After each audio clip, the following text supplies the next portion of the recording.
కోసం ప్రస్తుతం ఉన్న ఎన్నికల ప్రవర్తన నియమావళితో పాటు సమగ్రమైన నైతిక ప్రవర్తన నియమావళిని రూపొందించి అమలు చేయాలని forum for democracy and global peace సంస్థ కోరింది.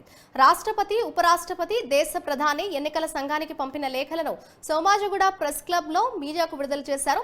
విద్వేషపూరిత ప్రసంగాలు, వ్యక్తిగత దూషణలు, ఉద్దేశపూర్వకంగా ఓటర్లను తొలగించడం, బాధ్యత గల ప్రభుత్వ ఏజెన్సీలను అధికార దుర్వినియోగానికి ఉపయోగించడం వంటివి లేకుండా చూడాలని వారు కోరారు.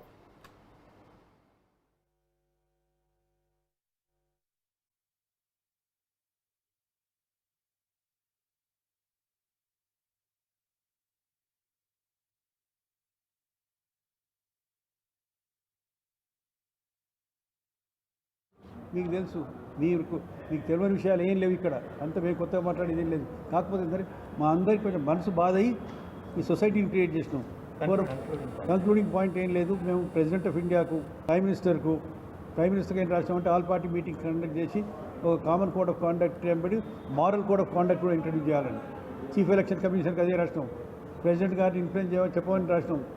ఏమనంటే సెంట్రల్ ఎలక్షన్ కమిషన్కు మీ మోడల్ కోడ్ ఆఫ్ కాండక్ట్ మీకు తెలుసు, 100 పాయింట్స్ ఉంటే 100 పాయింట్స్లలో 50 పాయింట్స్ అన్న ఫాలో అవుతుండ్రా, చేస్తలేరు. ఎన్నో మంచి పాయింట్స్ మోడల్ కోడ్ ఆఫ్లో అది లేదు.